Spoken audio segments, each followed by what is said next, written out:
Hi, this is Sissy Styles, and this is my draft for my video presentation for educating exceptional students.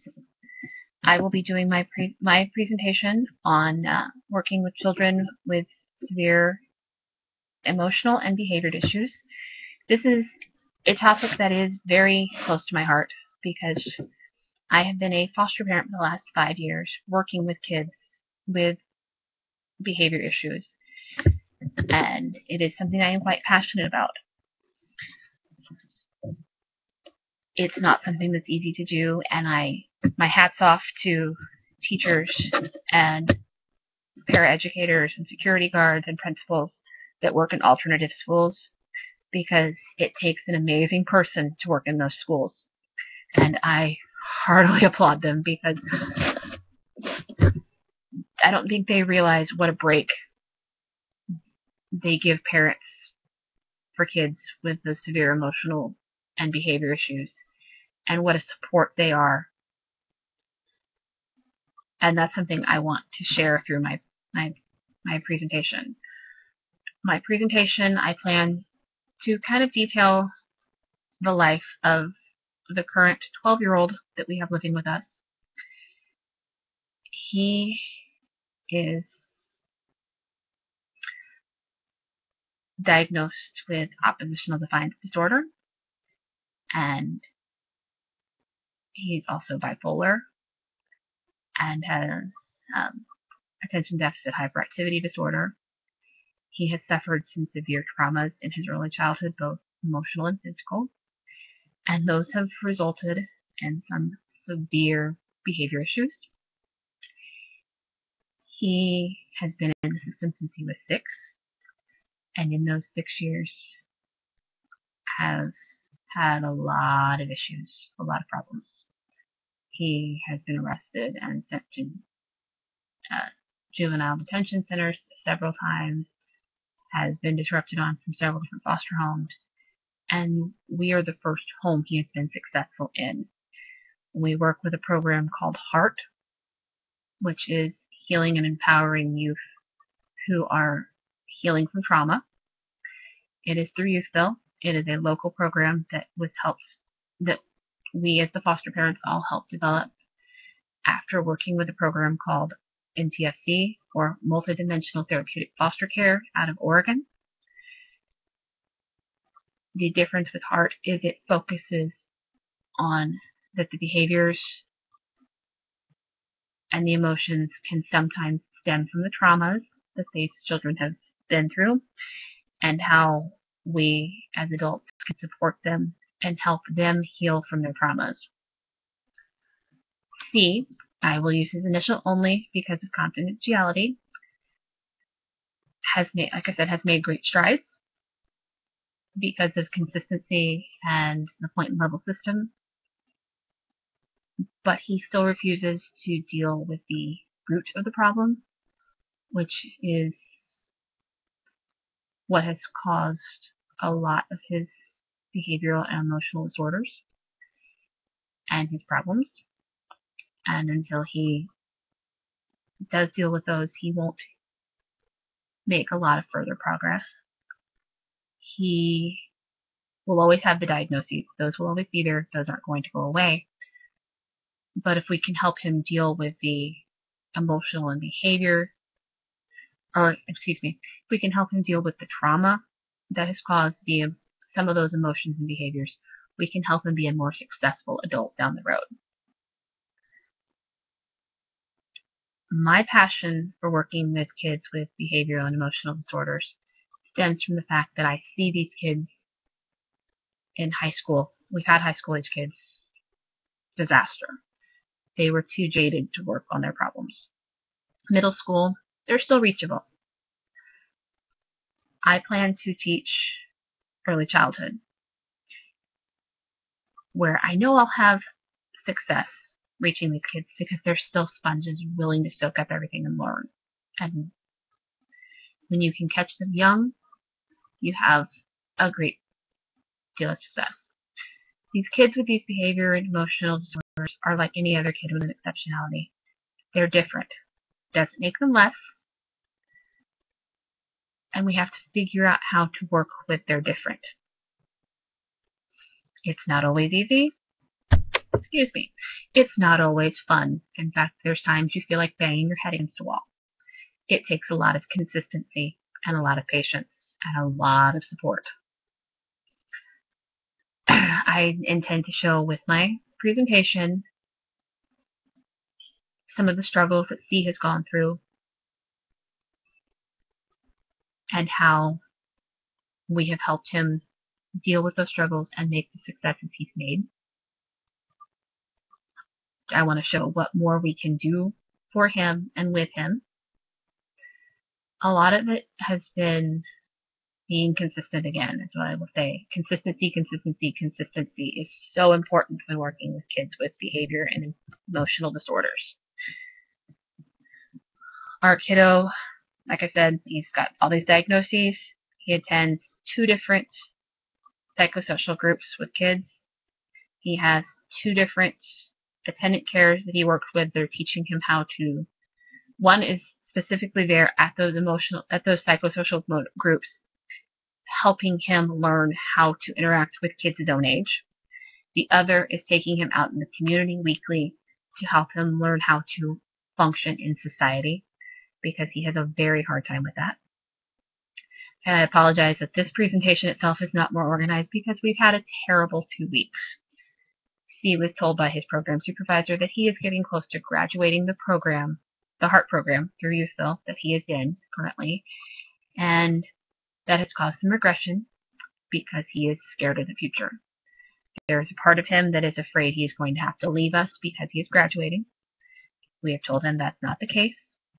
We are still here to support him. There's a part of him that's afraid that he's going to lose connections with his brother, who is in another foster home. There's a lot of fear in him, and that fear has stemmed from some of his trauma, because he's now that people he gets close to leave him. So we have to still be consistent and show him that we're not leaving. When he first came to us back in March, he and I had a very hard time connecting, and we've had to find that connection. Since we've built that connection, I'm seeing huge strides. So I plan to show through my research how those connections can help kids with these emotional and social disorders. Like I said, he has been through some major traumas in his early childhood, and until he deals with those traumas and learns how, he's not going to make much more strides. But we will be consistent and help him. He has modified his behaviors to a point that they're more manageable, but due to his IEP and his diagnoses, he is in alternative school, and I don't see him leaving that alternative school for the foreseeable future. I don't see him being, I see if an IEP decision was to be made to take him out of an alternative school, then it would be detrimental to him and setting him up for failure. So I will advocate always what is best for him, meeting him on his level, which is the smaller class size, the ability to kind of ignore some of the minor behaviors that a normal school can't do. We've had kids in normal school with behavior issues, and it has gotten to a point where we were getting called sometimes every hour, to the point where they would just get frustrated and suspend him, and we would have to go down and get him.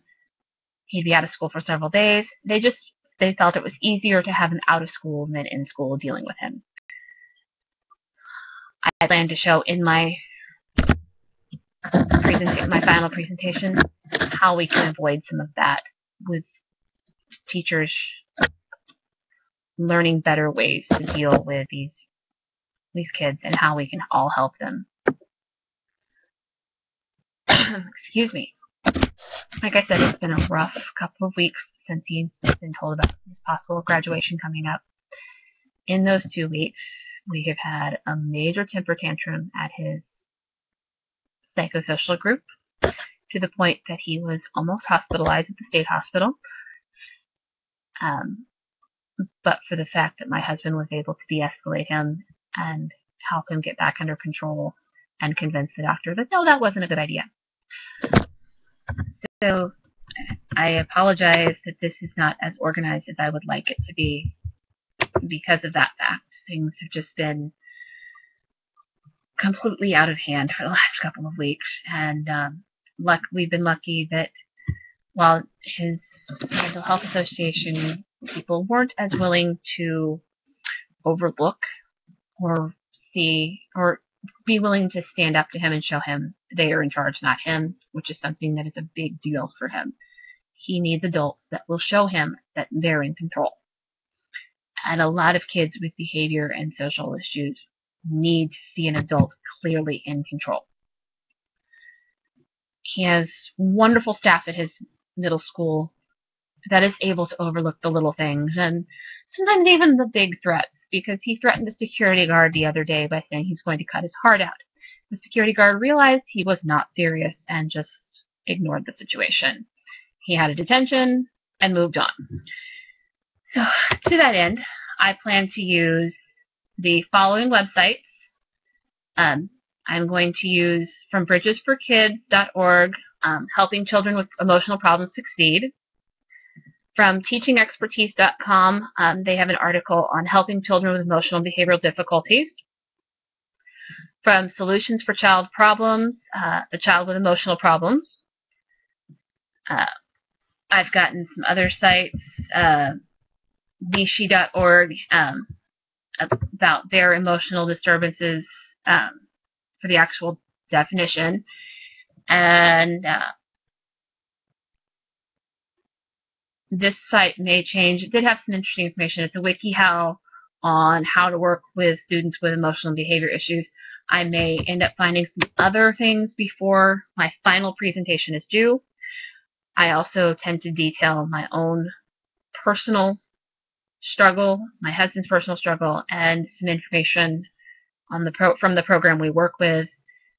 It is an evidence-based program that we, as foster parents, have helped develop.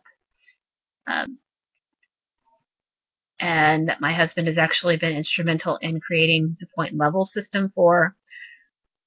He is constantly fine-tuning it to what is best for each individual child that we have. And so I plan to use some of that research as well, of how that's working. I will ask for some of the graphing on how these kids track through the time of the program. It lasts anywhere from 6 to 9 months. The average is 6.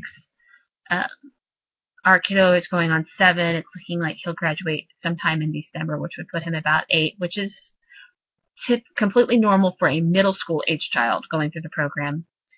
The graduates they've had in the past have mostly been high school, but now, because of the referral system, we're down to kids in that 10 to 15 range. My husband and I have specifically said that we will work with that younger end of the spectrum because it's more in my expertise as wanting to work with preschool and early childhood, and he has a great success working with middle school age kids, so it's a great marriage of the two by working with that younger end. Like I said, I apologize for the fact that this is very unpolished, and by my final presentation it will be much more clear and concise and scholarly. I have a passion for this, and I want to get that across. It is not easy working with behavior and emotional disorders. I live with it on a daily basis. Not only do the kids that we've had come through our home for the last 5 years all fit that emotional and behavior issues.